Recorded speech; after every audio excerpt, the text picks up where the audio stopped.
So hi everyone, welcome to Peer Talk. My name is Nathan Chung and I am joined by my co-host Vandana Burma. Today we are here to talk about the Women's Society Cyberjutsu, a nonprofit organization that supports women's cybersecurity. Our amazing guests today are Lisa Jagetz, founder, president, and Mary Galloway, CEO. We are happy to have them here to talk about the WSC and how the WSC helps women in cybersecurity. So, Lisa, let's start with you. What inspired you to create the Women's Society of Cyberjutsu? Uh, well, let's see what it comes down to. I wanted to create a place where women could come together and learn in a safe learning environment.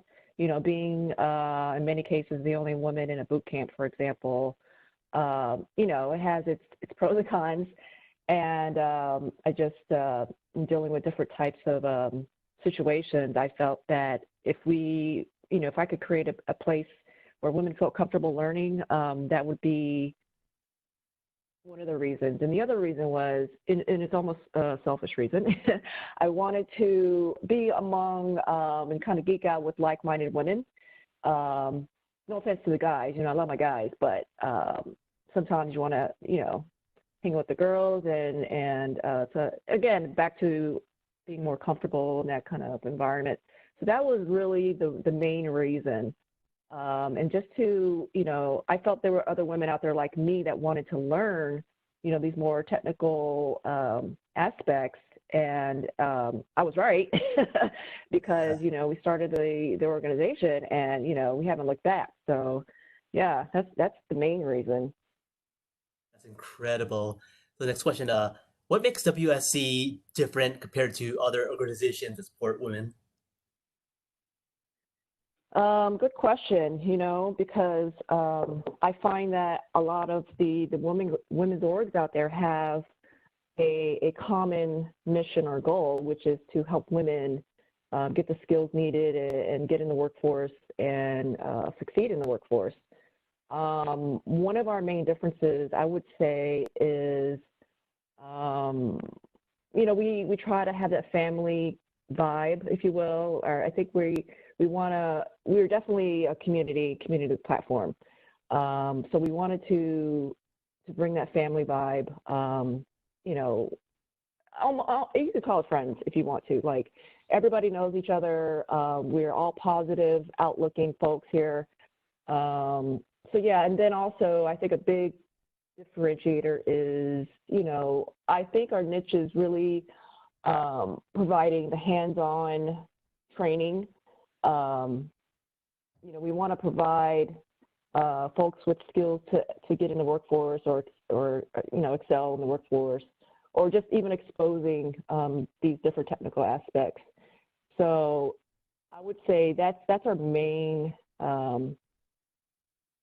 differentiator. Mary, you can add to that if you want, if I missed something there. No, you did. That's pretty much what we do. That's what makes us different. A fun environment of learning and growing and just building each other up. Awesome. Let's turn to Vandana. Yeah. Uh, Both of you. It's so good to have both of you on the call. Glad to be here. So I'll start off with Mary.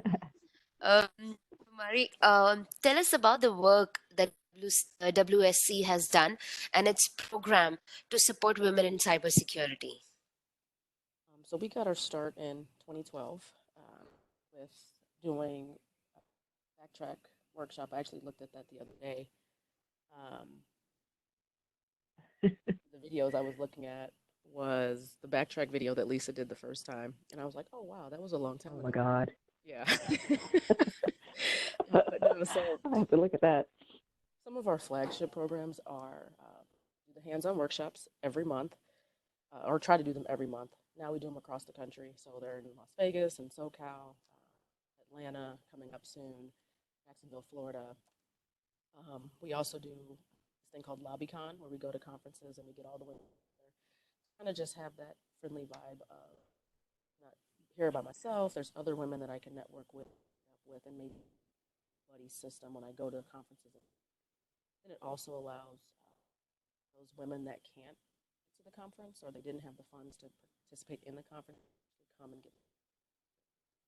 Um, we do study groups. We do competitions. We really, really love competition activities. We just had our really big competition, Wicked Six Cyber Games. Nathan was a volunteer, also, by the way. Um, so we like to do stuff that keeps women engaged and keeps them in their technical chops together, but also helps their community, their brand, their network. We also do girls training. So we have Cyberjutsu Girls Academy, which is our middle school and high school program. Right now it's on the East Coast. It's one weekend a month where they go STEM-based topics. So next one coming up, securing medical devices or something like that. And so they'll get experience with what that looks like for them. And with the girls, we also do competitions at our Cyber Patriots. Two of them make it to the platinum round, Cyber Patriots. So that's like, I'm assuming that's like semifinals for them. And this is the second year that they've gotten that far. So it's really just a lot of technical hands-on training and all that good stuff. You guys hear me? Yeah, it's on and off. It's like very feeble, going feeble. That's weird. Okay, what about now? Yes, better than before. Yeah. Okay, I'll hold the mic this time. And that's pretty much what we do. You know, we want to give the community, give women a community to grow, to learn, network with other women, allies. We invite everyone to be a part of the organization. It's not just limited to women, even though our focus is on women. We understand the importance of having men and women and everybody in between working together for the greater good and for the same cause of bringing more diversity into the industry. So on the same lines, when did you think that there should be an award for women? Because that's the most talked about awards. So when Really? So we actually did our first awards event in August of 2014. And so we always choose August because that's kind of when we got our incorporation. August 13th was that first day that Lisa did all that paperwork and did all that good stuff. And so I actually went to a Women in Technology Leadership Awards event in the DC area. And I was like, I don't see anything for women in cybersecurity. I know there's a big push for more women, more.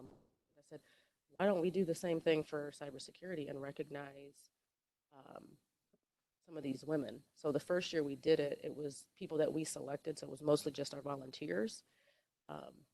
And it was really cool to see. One of our volunteers, Gina Sharp, she still has her award on her desk. And she was our inaugural Rising Star winner.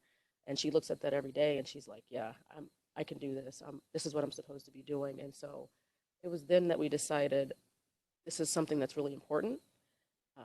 And it's not necessarily to just recognize those one or two women. It's to show that there are women out here doing great stuff in cybersecurity and they're making a difference.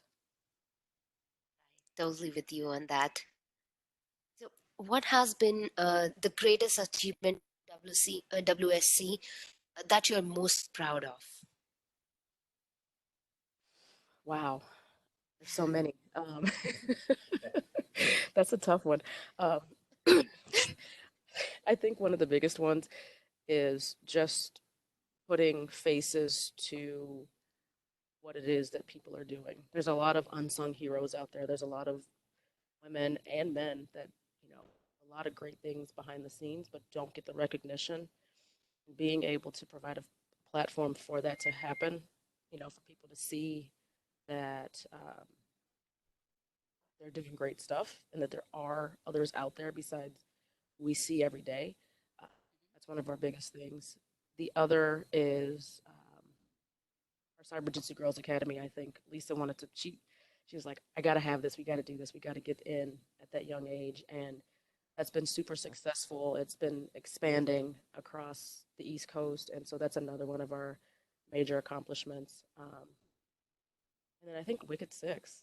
That was huge for us. That was something we had no clue if it was going to Yeah. work, if it was going to be engaging, entertaining.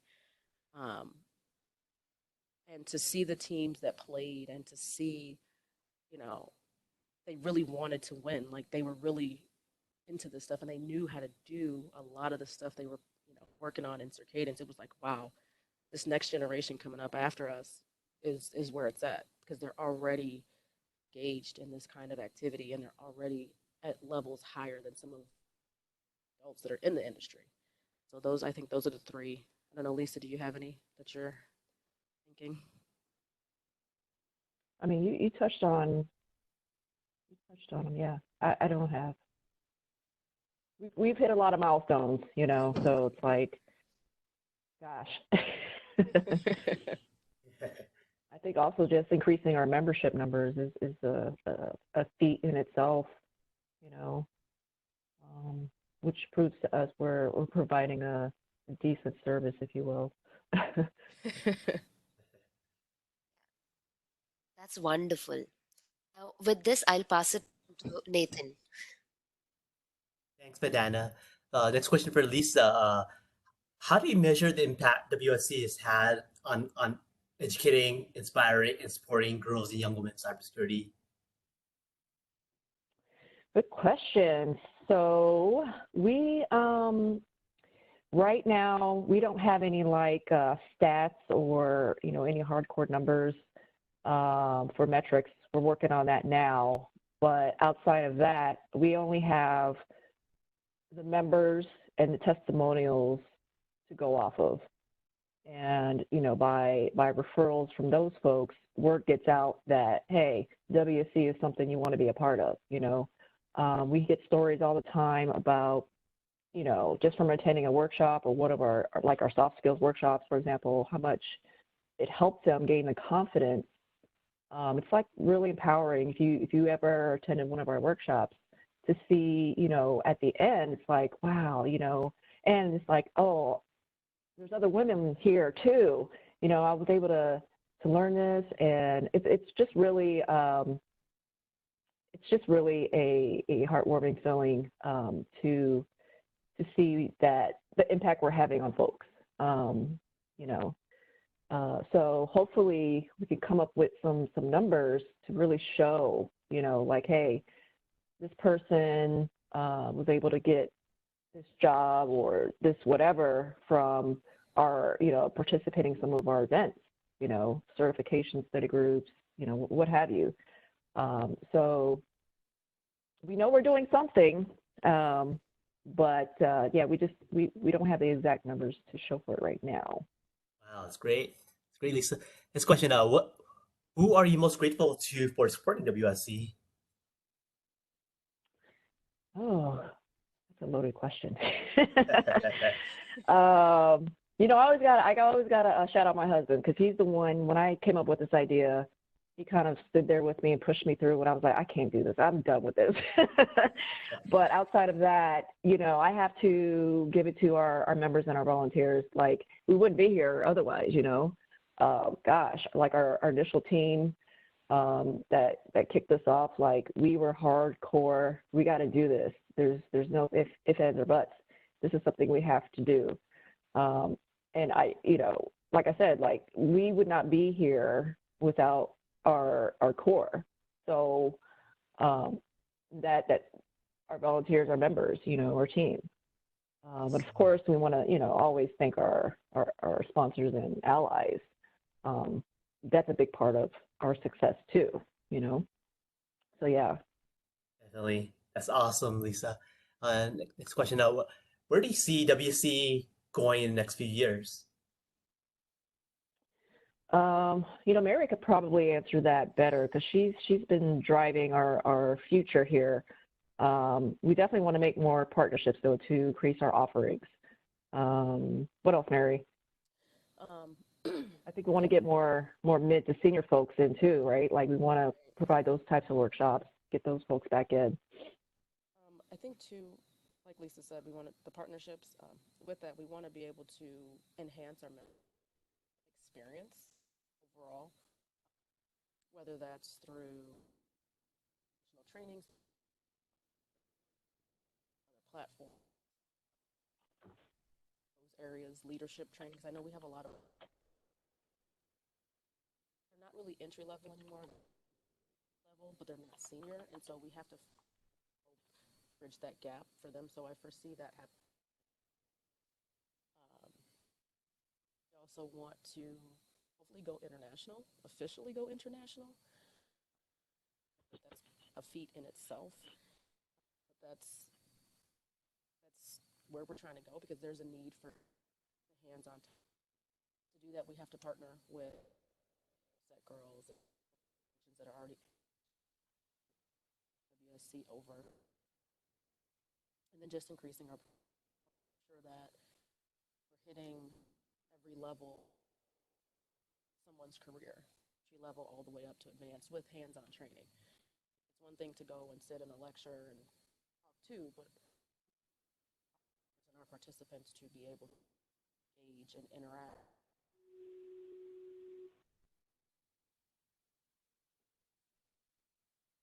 Oh, Marie, did we lose Mary? I'm here. Can you hear me? Yep. Go around. Yep, sounds good, Mary. So let's switch gears to Bandana. Okay. Your careers. Ask some questions around career. So, this question is for you, Lisa. Outside of Okay. WSC, what do you do as part of your current job? Well, my current job right now, I'm not working. I'm actually doing a lot of studying, get ready to get back into the workforce. But ideally, anything offensive is kind of, my background of what I've been doing and what I will be doing. So just supporting WSC's events, trying to provide more training and study groups, and doing our outreach events.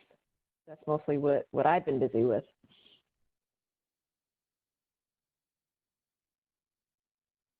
That's great.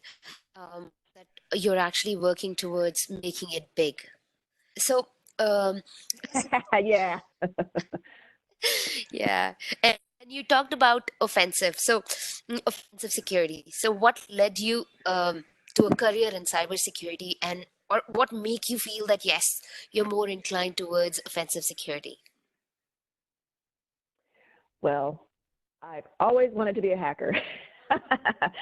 And back when I saw the movie Sneakers back in the day, I didn't know that was even like a job or that it was a legal job at that. I was like, that's cool. I want to do something like that, right? And I was already into like techie computer stuff, games and stuff when I was, like younger and a teenager. So I knew I wanted to be a tech. I just didn't know my path, right? And I went all the way around. I feel like, not that I regret my path, but I wish I had known how to get there. And now these days, there's so many resources and help out there to help you. And I don't want to say I wasted my time, but I could have been much further faster, right? So I just finally, at one point, a friend of mine showed me, using Metasploit how to compromise a box, and I was like, oh, that's it. But I'm overstating, but yeah, I was like, I could do this. I could really do this. Like, anybody can learn anything. So it's really your passion for it and just investing in your self-development. So I think I was fortunate, though, to know what I wanted to do early on. Yeah. That's wonderful. So, on the same lines, as a working woman or as a woman working in cybersecurity, what has been your greatest challenges and how did you overcome them? Ugh. Greatest challenge. I mean, it's always a challenge, I think. When you move from job to job, right? Specifically in our field, for me, it's just, getting the respect that, hey, yeah, I do know how to do this. Or even if I don't, like, giving me the respect to say, like, oh, she does it, but she can learn or she is learning. So for me, it's always been like, I'm an action person, so you will see by my actions type thing. And I feel like, I have to prove myself, which is fine, just to get that respect. So, yeah, I mean, not a big deal, but that is a challenge that you face. So just deal with it. True. Totally with you on that. Yeah. Now, with this, I will hand it over to Nathan. Nathan, over to you. Thanks, Vandana. So let's go to Mary. So what outside of WSC, Mary, what do you do in your job? A lot of things. So right now, Oh, can you speak up, Mary? Can't hear you. hear me? Yep, there we go. Go ahead. We're going in and out. Okay. What about now? Yep, that's better. Yep. So in my day job, I am. Oh, we lost you again. Oh, Mary. Yep. Go ahead. Oh, Mary.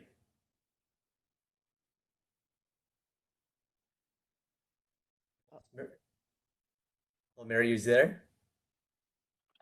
Okay, looks like we lost Mary. So let's just give her a minute. But while we're waiting for her, we can move on. So Vandana, you can go on to the next section. Hmm? You go on to the Sure. next section. Vandana, while we wait. Sure. So this question is actually for both of you, but we can start with you, Lisa.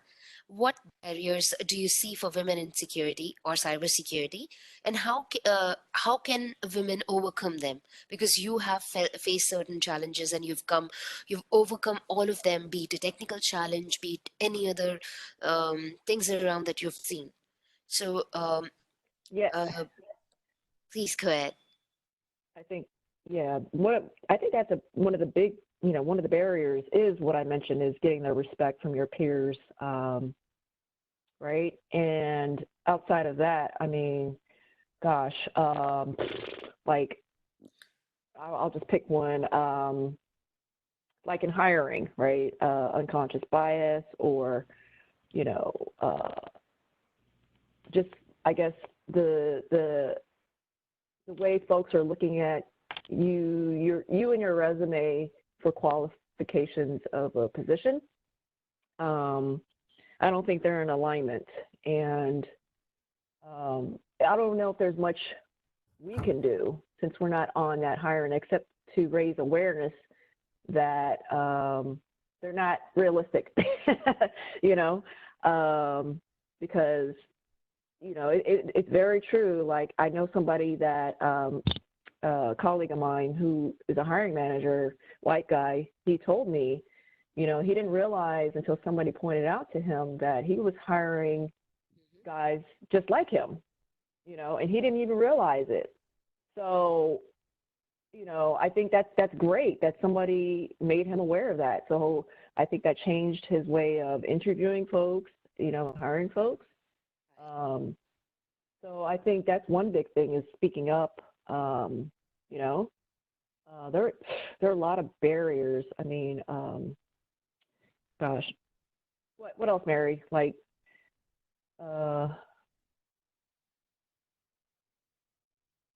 education, like mentors too. Finding mentors and finding your way is not as straightforward, especially if you're shy and an introvert.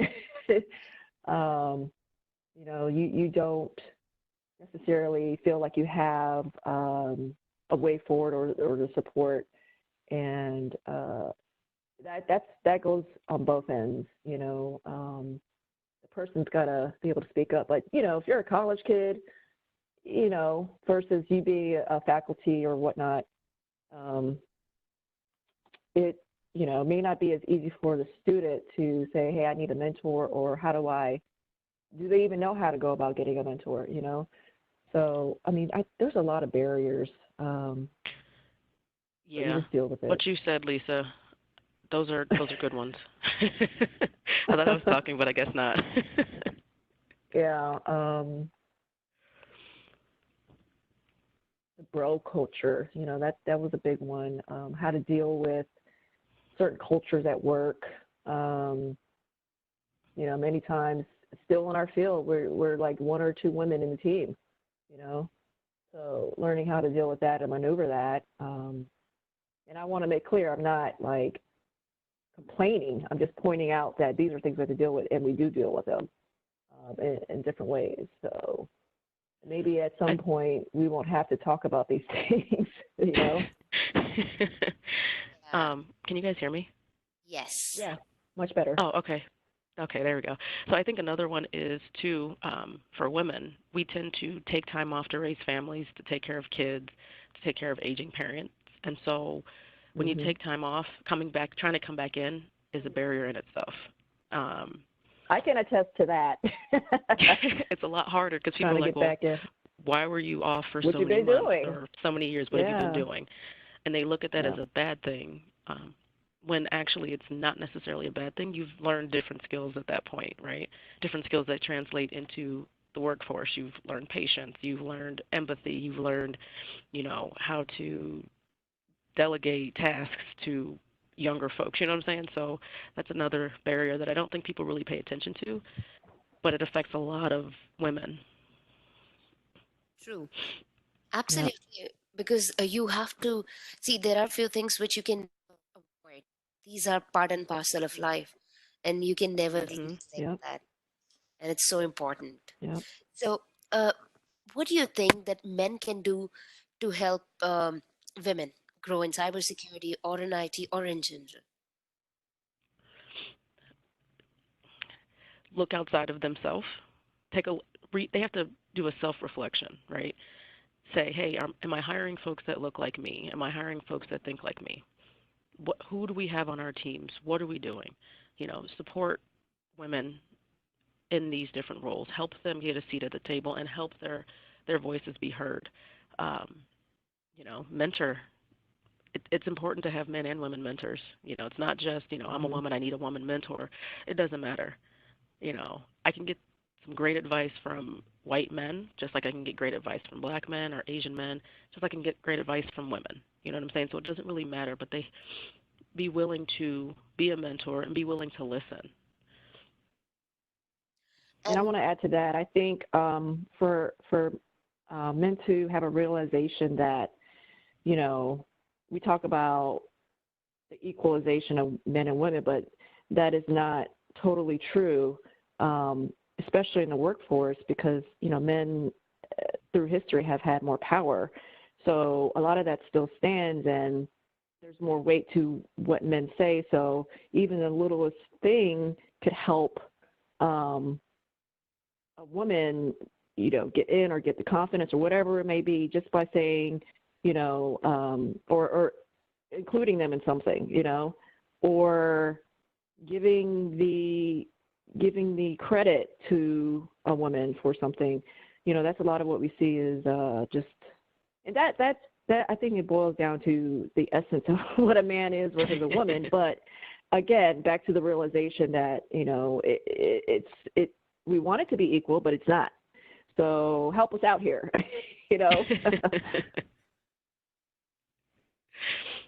now, same lines, what can the women do to support other women? The same thing. Yeah, true. No, It's it's just, very true. if you're in a position, if I'm like the director of something, my goal is to help bring some of these other women that have those same aspirations up that ladder to that level as well. You have to reach back down and help someone else, because you obviously, even though you might have done it, think you've done it on your own, you didn't. You know, um, the negativity, any of that negative energy that you had, that you received while you were trying to get to where you're at, helped you get there. So let's help bring more women up without having to go through that same issue, right? And just be kind to each other. Like, there's so much going on. Kindness goes a long way. Yeah. Just be kind. You know, if you see somebody struggling, that, you know, she's like, she doesn't know what to do, she doesn't know where to go, just help her out. You know, it takes 2 seconds to say, hey, how's it going, versus not doing that, versus being negative, versus turning the other cheek type of thing. And so, just be kind. Yeah. Right. That's the most important thing. Be kind to each other and support. So, Yeah. how can organizations hire more women into cybersecurity? Because we have seen that the stats itself says that we only have 20% women in cybersecurity, and then um, there is a lot of gap which needs to be filled, or there are a lot of requisitions that need to be filled. What can organizations do to fill all of that and to hire more women? Partner with us.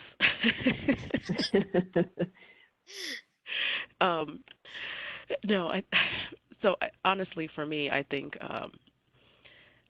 they have to go outside of their comfort zone, and they have to go into places that they don't typically go to find and hire people in general, right? There's going to be smart folks at Stanford's and Harvard's and all of that stuff, but you're going to have even smarter folks at a community college level, smarter folks that are doing self-learning, that may not go to school, but they go to these different activities and events. You have to get outside of the regular, just submit your application to, you know, Indeed or our website, and then we'll contact you, because we know how that goes. Resumes go into a big bucket, and then we never see them again. And you're missing out on a lot of different great individuals when you do that. Job fairs are great, but a lot of times job fairs don't always pan out for jobs for people. So getting outside of that traditional way of looking for talent has to happen. You have to change that mindset. And then you have to take a chance on people. Some people have a lot of potential, but they can never get in because, well, their resume doesn't have a long list of certifications or, 15 years of education or something like that. And so you miss out. But that person could have been the greatest asset you have in your company, Right. Lisa? Yeah. No, you took the words right out of my mouth. I made a note here. Take a chance, aptitude, and for folks that have aptitude and passion, like there's only so many senior people out there. You're going through the same pool of people. You may get a few here and there as they are rotating jobs, but there's a bigger pool of people that are passionate and want to do this work. They may not have the 5-10 years of experience, but what if you kind of invested and took a chance on them? You never know. So. And the other thing too, and I just thought about this when you said that, is pay them, right? Pay the women the salaries that they deserve. Don't underball them or lowball them because you think that they shouldn't get something or because you think they won't negotiate their salaries. Pay them. That's another way to hire and keep women in the industry. Yeah. That's right. Nathan? Thank you, Vandana. So to wrap things up, Lisa and Mary, what message do you have for girls and young women striving toward a career in cybersecurity? Start with Lisa. I